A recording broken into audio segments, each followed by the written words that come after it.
ओम सूर्याय नमः। अभी कुछ देर पहले तक तो काफी रोशनी थी, सब कुछ साफ साफ नजर आ रहा था। अब ये अचानक क्या हो गया? धीरे धीरे ये उजाला कम होता गया और फिर अब तो अंधेरा इतना है कि हाथ को हाथ नहीं सूझता। ऐसा क्यों हुआ? ये भी कोई एक दिन की बात तो नहीं। कल भी ऐसा हुआ था, परसों भी और उससे पहले भी। क्या अब आने वाले कल भी ऐसा ही होने वाला है? पहले रोशनी और फिर धीरे धीरे अंधकार।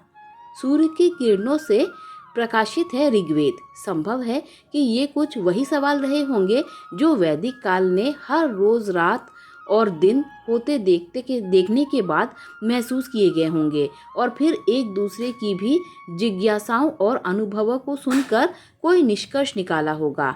इस निष्कर्ष में इस बात का जवाब सामने आया होगा कि दिन के उजाले की वजह आसमान में सोने की तरह चमकता, आग जैसा दहकता एक सुनहरा पिंड है। यह गोलाकार पिंड आसमान में दिखना शुरू होता है, लिहाजा रोशनी फैलती जाती है और फिर जैसे ही ये पिंड आसमान में ही छिपना शुरू हो जाता है, इसके पीछे पीछे अंधकार फैलता चला जाता है। ऋग्वेद के दशम मंडल में ही हिरण्यगर्भ सूत्र लिखा गया है। हिरण्यगर्भ समवर्तताग्रे भूतस्य जातः पतिरेक आसीत् स दाधार पृथ्वी दामुतेमाम कस्मै देवाय हविषा विधेम। क्या है हिरण्यगर्भ सूत्र? यह सूत्र श्लोक ब्रह्मांड के उत्पन्न होने की कहानी कहता है। वेदों में यही पहली बार हिरण्यगर्भ शब्द का इस्तेमाल हुआ है, जिसका अर्थ है ब्रह्मांड रूपी अंडा। ये श्लोक कहता है कि जब कहीं पर कुछ भी नहीं था तो जीवन एक अंडेनुमा पिंड के भीतर था।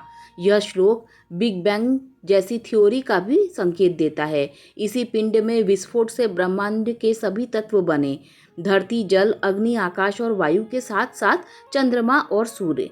सूर्य वैदिक काल का पहला देवता।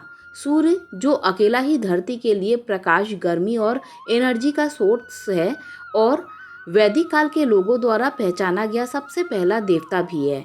सुनहरे, उजले और आग की तरह दहकते हुए रंग के कारण ही सूर्य को अपना सबसे पहला नाम हिरण्यगर्भ मिला है। हिरण्य का अर्थ सुनहरा होता है। ऋग्वेद के हिरण्यगर्भ सूत्र के पहले श्लोक में सूर्य को धरती और आकाश को धारण करने वाला बताया गया है और इसी रूप में उसकी उपासना करने के लिए भी कहा गया है।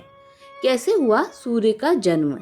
ये तो हुई सूर्य की उपासना की बात, लेकिन सूर्य का जन्म कैसे हुआ? इस सवाल का जवाब विष्णु पुराण के लिखे हुए एक घटनाक्रम से मिलता है। विष्णु पुराण की कथा कहती है कि जब कहीं कुछ भी नहीं, तब उस विराट पुरुष, पुराणों में भगवान विष्णु को पहले विराट पुरुष कहा गया है, की इच्छा से दूध जैसा सफेद एक सागर बना। उस क्षीर सागर में पीपल का पत्ता बना और इसी पत्ते पर एक शिशु लेटा हुआ दिखा। यह शिशु अपनी ही इच्छा से विकसित होता गया और पूर्ण पुरुष बन गया। उसके 4 हाथ थे और सिर पर नागों की छाया थी। उस विराट पुरुष ने आंखें खोली तो नेत्रों से निकला प्रकाश सूर्य बन गया।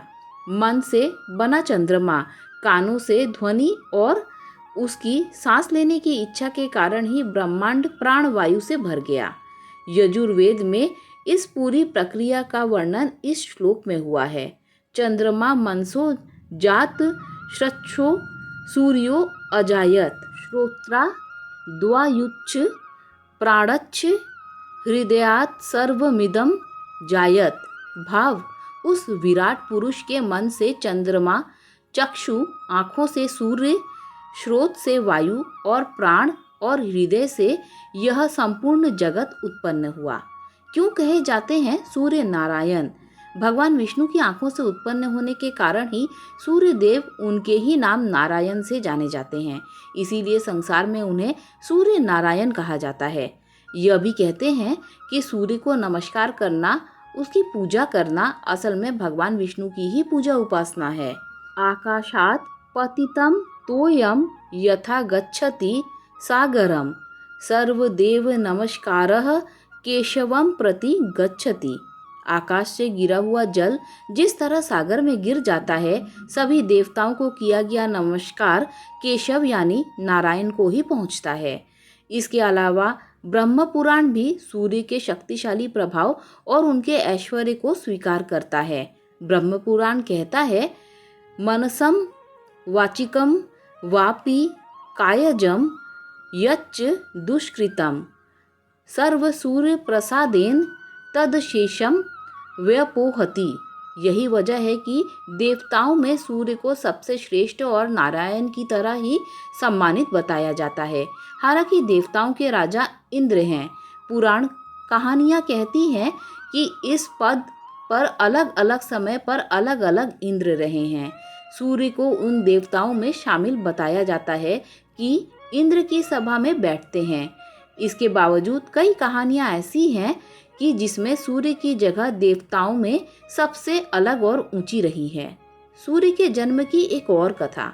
इन सभी कहानियों में एक कहानी तो सूर्य के जन्म की है, जिसमें सूर्य को सभी देवताओं के रक्षक के रूप में बताया गया है। कहानी के मुताबिक एक बार देवों की लड़ाई दैत्यों के साथ हो गई। दैत्य जीत गए और देवताओं को भागना पड़ा। तब सभी देवता अपनी माँ अदिति के पास गए। अदिति ने उनकी परेशानी सुनी तो वह सूर्य की उपासना करने लगी। सूर्य देव प्रकट हुए तब अदिति ने उनसे अपने पुत्र रूप में जन्म लेने का वरदान मांगा। सूर्य ने उन्हें अपनी माँ बनने का वरदान दे दिया। अदिति के बेटे के रूप में जन्म लेने के कारण सूर्य का एक नाम आदित्य भी है। आदित्यों में सबसे बड़े सूर्य। अदिति के इंद्र समेत 12 बेटे हैं। इन सभी को आदित्य कहा जाता है, लेकिन कई जगहों पर सूर्य को इन आदित्यों में सबसे बड़ा भाई गिना जाता है। हालांकि फिर भी देवताओं का राजा इंद्र है, सूर्य नहीं है। लेकिन सूर्य को उनके त्याग तप, लगातार जलते और तपते रहने की उनकी विशेषता के कारण उन्हें ईश्वर के बराबर का दर्जा मिला है। सूर्य के जन्म की एक कथा का वर्णन ब्रह्मांड पुराण में मिलता है, जिसमें ब्रह्मांड के बनने की व्याख्या की गई है। मार्तंड कैसे पड़ा सूर्य का नाम? इसी पुराण में सूर्य का एक नाम मार्तंड भी है। मार्तंड को आप मातृ अंड कह सकते हैं। असल में जब अदिति ने सूर्य उपासना करके उन्हें गर्भ में धारण कर लिया तो वह हर दिन सूर्य देव की उपासना में कठिन व्रत करने लगी। एक दिन उनके पति कश्यप ऋषि ने उन्हें समझाते हुए कहा कि इतने कठिन व्रत अनुष्ठान गर्भस्थ शिशु के लिए ठीक नहीं है। ऐसे में अदिति ने अंड रूप में गर्भ में पल रहे शिशु को योग बल से बाहर निकाला।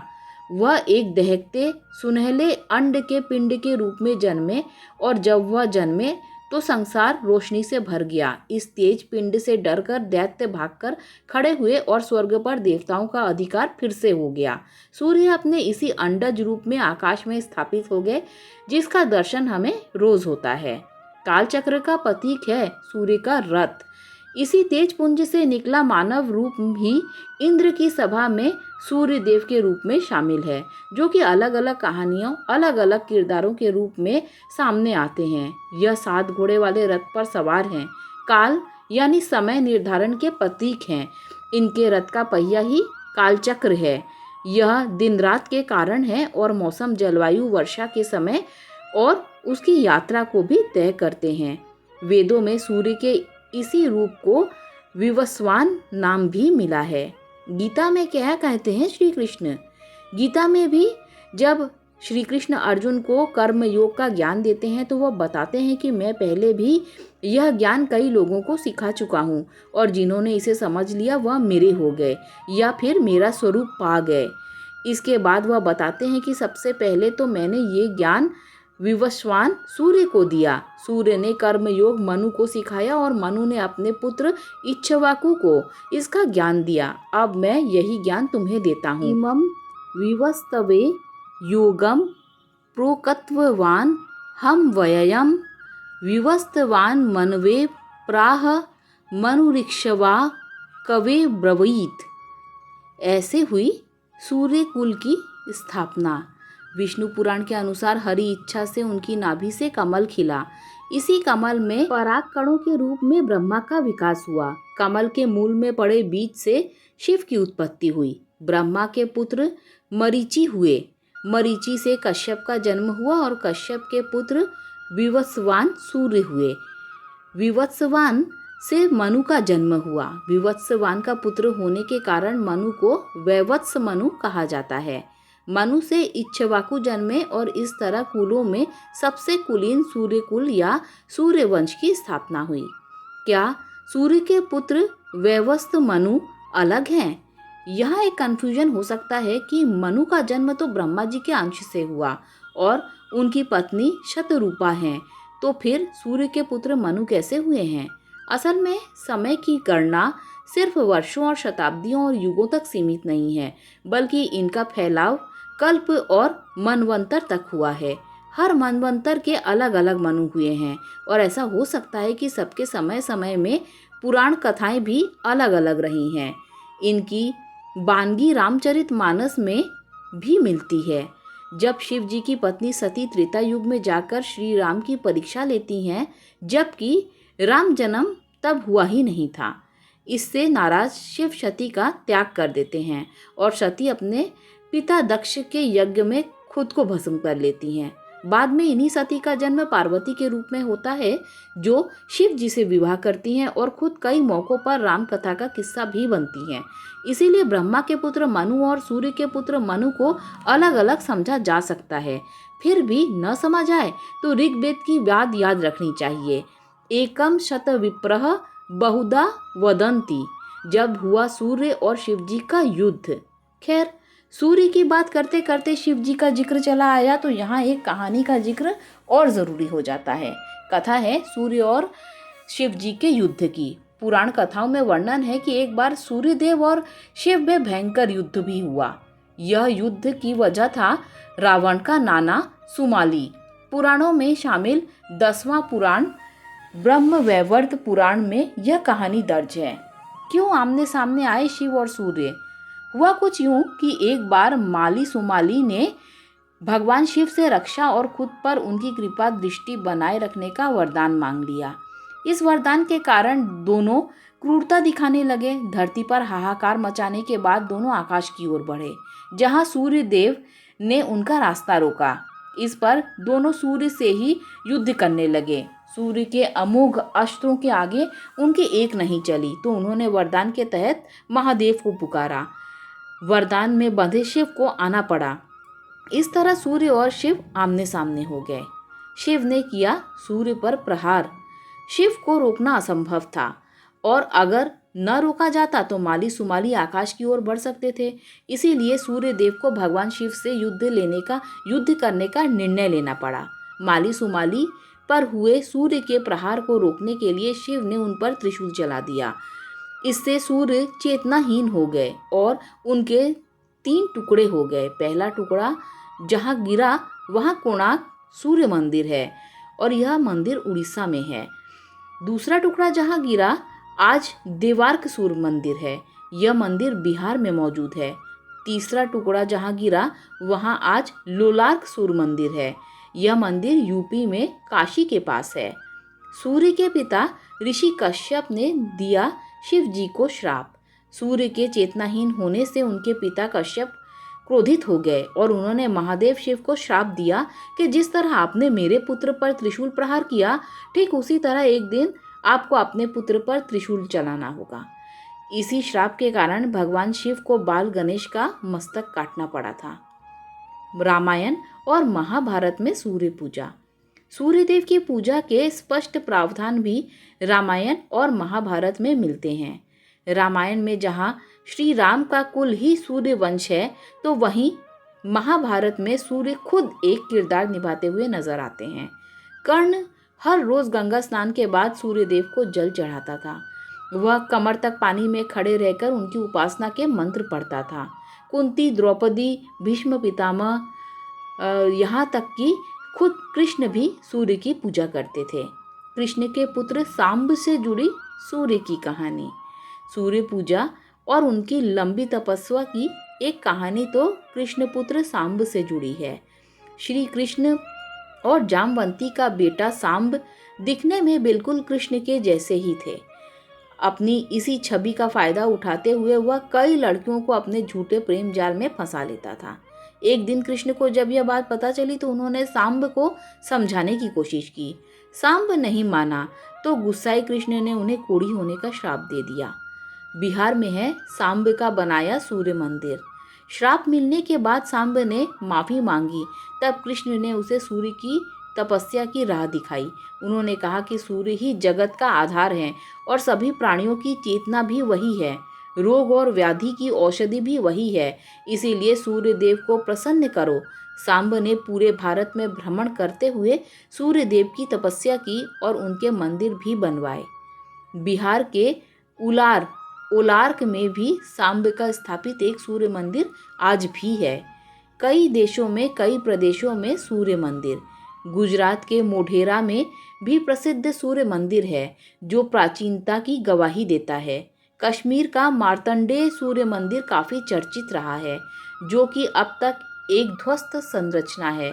इसके अलावा देश के कई इलाकों में सूर्य मंदिर है, जिसमें कोणार्क सूर्य मंदिर, कटारमल सूर्य मंदिर, रनकपुर सूर्य मंदिर, सूर्यपहर मंदिर, सूर्य मंदिर प्रतापगढ़, दक्षिणार्क सूर्य मंदिर, देव सूर्य मंदिर, औगारी सूर्य मंदिर, बेलार्क सूर्य मंदिर हंडिया, सूर्य मंदिर गया, सूर्य मंदिर महोबा, रहली का सूर्य मंदिर झालावाड़, सूर्य मंदिर रांची।